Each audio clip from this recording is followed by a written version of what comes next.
Hey kids, so I'm making this video to talk about how you can use the fundamentals for band pages at home while you're practicing. And this can be part of the practice routine that I call maintenance, or playing things that you know how to play. It's not new, but we're using it to work on just being a routine of working on our technique and our sound quality and all that stuff, the stuff you should do every day to work out. So I'm looking at the fundamentals for 6th grade band page, but everything I'm saying applies to all of the pages, and you should use whatever one is appropriate for your skill level. Like in 7th grade and 8th grade right now, we're using the one that just says fundamentals for band. That's fine, whatever. It's all the same concepts. So this starting note thing, I'm just holding out a concert B flat, right? C, I play trumpet, so it's C for me.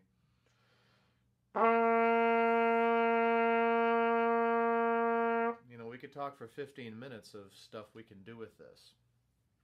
Am I sitting up correctly? Clarinets, am I on my elbows, right? Is my chin tucked down? It shouldn't be, right? Saxophone, is my neck strap the right length? It should be. When you're sitting up straight, that mouthpiece should hit you in the top teeth, right? Am I nice and open inside? Like am I lifting my soft palate like a singer, right?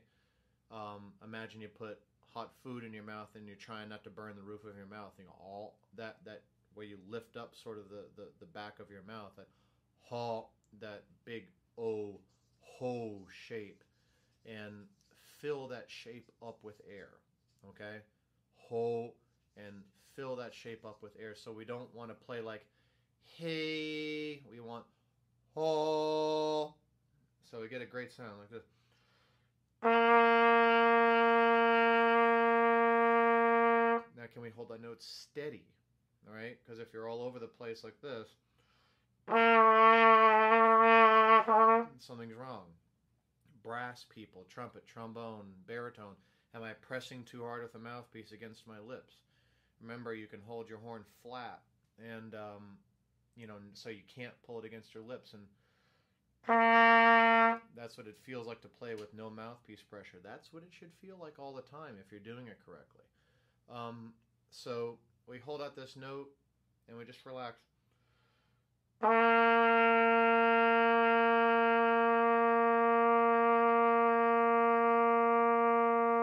There's other things you can do with this, like singing it. Aww. See if you can hear it and play it and hear it and play it. Or just hum it. Sing it. You can do other things like lipping it down and up. Well, this is kind of a brass thing. I'm not sure if woodwinds this is very useful for you, but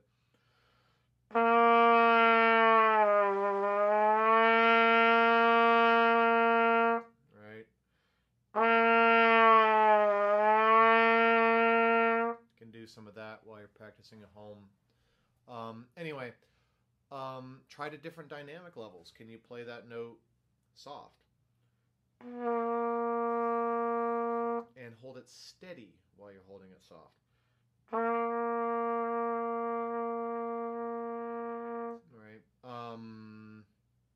So anyway, do that. And then number 2, with these long tones, we apply all of those concepts to all of these long notes. So each of these notes should sound that good. Use number 1 to find your best sound, and then apply that to number 2.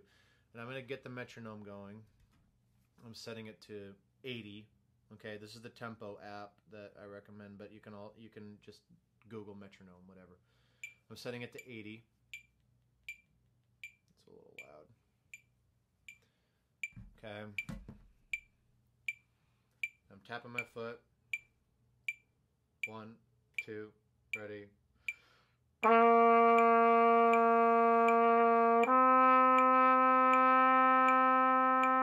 Stop on 1, right?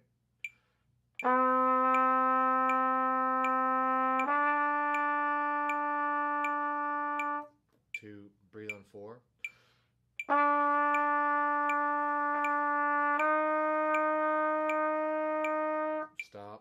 2, breathe.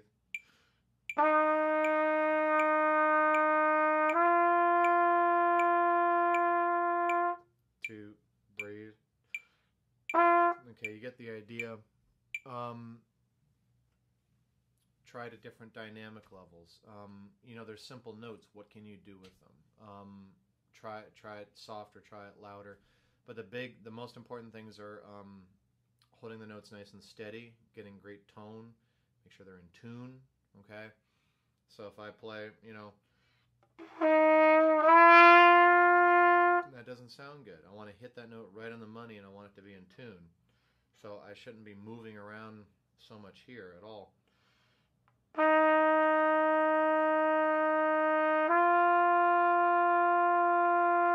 Right? There's a lawnmower or something. Oh, no, never mind. Sorry. Okay, so then number 3, our flexibility thing, and this is different for different instruments, right? Clarinets, you go down to your really low G to practice your low notes. Again, is it in tune? Does it sound good?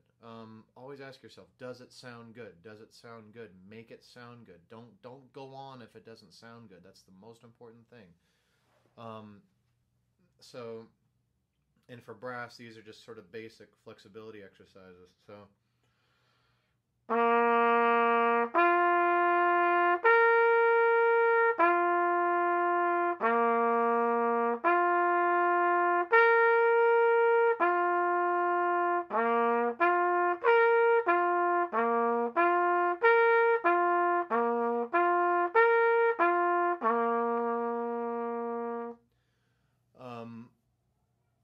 Is it in tune? Does it sound good? Is it steady?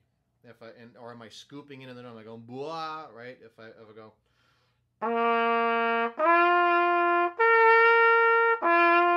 that's not good, right? So I want to work at this and hit it right on the note and don't scoop into it.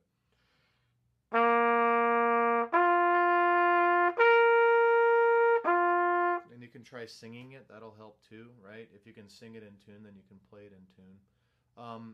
Brass, you can actually play this number 3 thing. We don't do this in class a lot because it doesn't really work for woodwinds. But there's a chapter on my method page that's all about doing these lip flexibilities with every valve combination or every slide position. Check that out because, you know, that's all with no fingers, but what about middle finger? First finger. 1 or 2. So that's kind of fundamental to playing brass instruments, and that's a good thing to practice at home because we can't, I guess we could, but it's not really practical to do that in class, but it's a great thing that you should practice because you play a brass instrument. Okay, so find that on the method page. Number 4, this little simple scale. Man, we can use this to work on so much. First of all, can you keep a steady beat, right? Also, different articulations. Can you do it tonguing regular?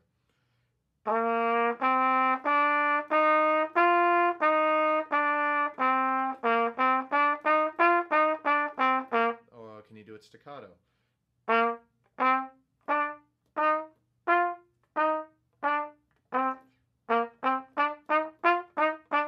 Can you do it slurred?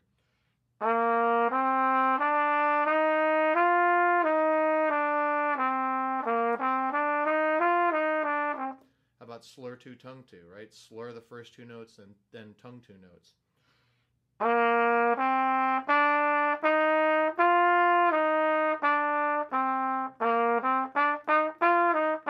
So try different articulations. Try different tempos. So let's set the metronome. So that's 80. It's a little slow.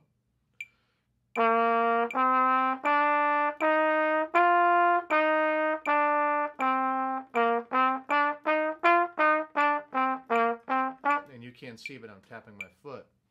Let's bump it up to 100. All right.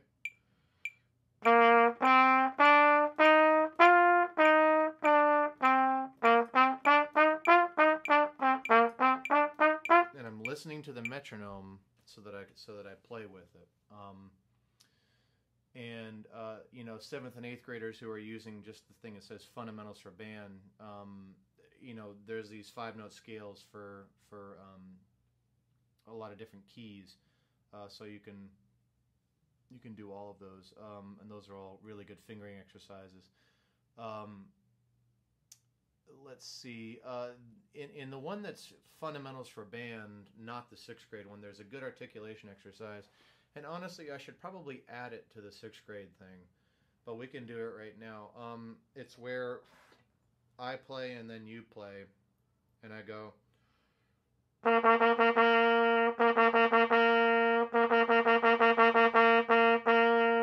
6th graders, if you want to see this written out, you can just go to the fundamentals for band page and you can take a look. I think it's number 3 on there. But so I play and then you play. So just try to sound like me. And this is a great exercise because it really makes you play correctly. And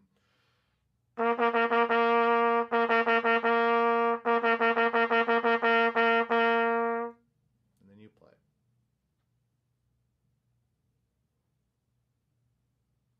Okay, and then I play.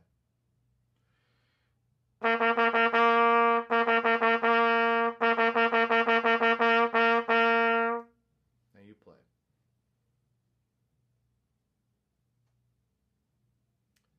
So that's really helpful, and you can try it on different notes if you want. Again, you can try to different tempos with the metronome. I think that's about where we were. That was about 90. So you can try it with the metronome.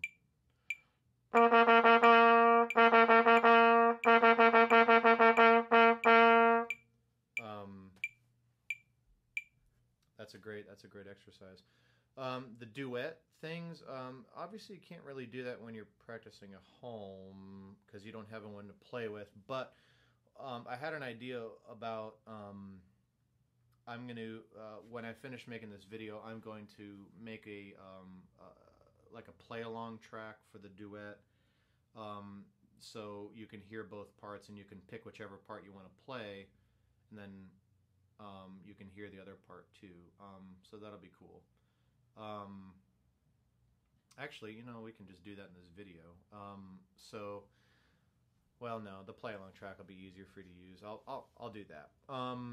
Anyway, and then you 7th and 8th graders who are using fundamentals for band, there's lots of good, you know, that thing is like 3 pages long and there's lots of good stuff in there. Find things that maybe you don't know how to play yet. Like if there's some of those 5-note scales that you don't know how to play, go for it. Do it. Or those technical exercises like the that scale activity, like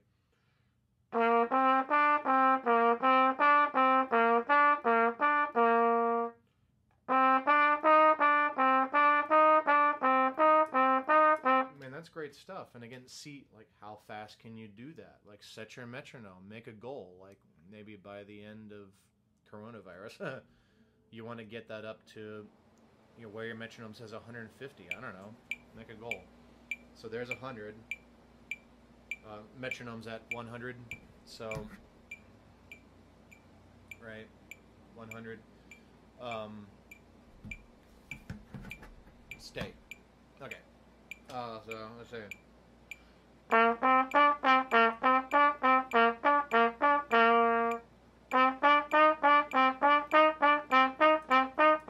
What about, you can do it slurred too. Don't forget, you can mix and match articulations, right?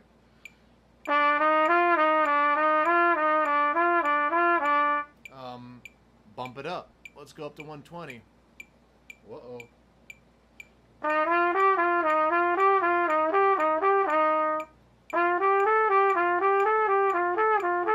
Etc. Challenge yourself, and that interval study thing on the fundamentals for band, man. Look, guys, I know you don't like doing it, but I do that every day, and it works because it's great for working on articulation. Not articulation. I'm sorry, intonation, playing in tune. Like listen. Are you hitting all these notes right on, or are you scooping into them? Blah. Are Are you really, really playing every note with a nice full sound that it's perfectly in tune?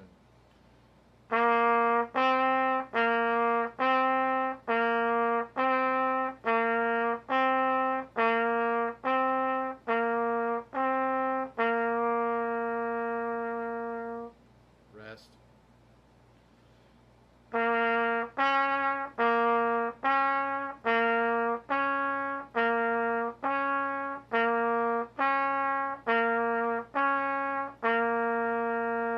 And I'm really listening to hear, am I hitting that note right on, or am I going blah?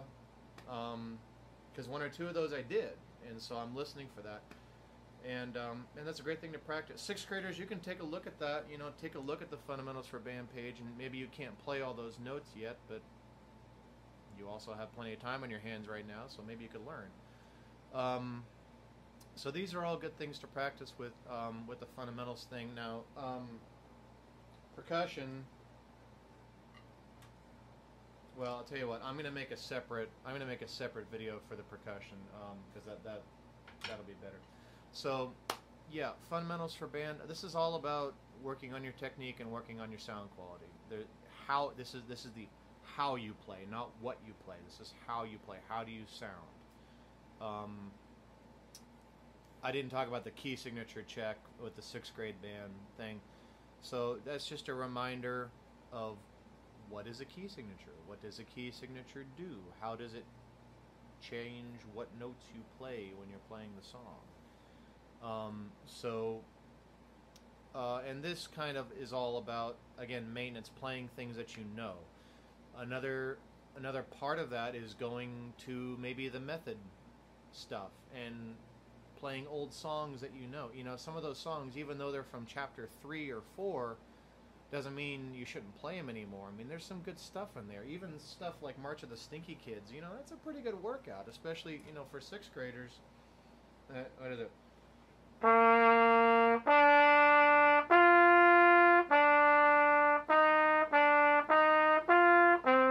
You know, review that and work on your sound.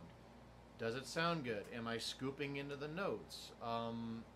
You know, is it in tune? How fast can I play it? You know?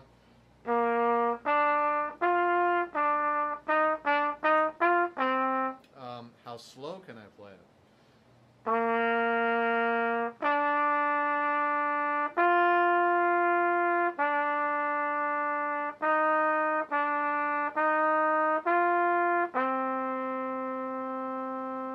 And we know that slower is harder than faster, isn't it?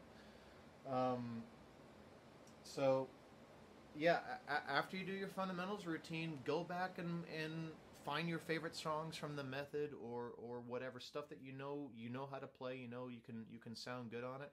Okay, good. Go practice sounding good. Go practice that stuff that's familiar and reinforce those good habits and reinforce the fingerings for those notes, so that when you go to play new stuff that's hard that you don't know how to play yet, you've got those fundamentals down. You've got that foundation, and you'll be able to transfer those skills over to the new song.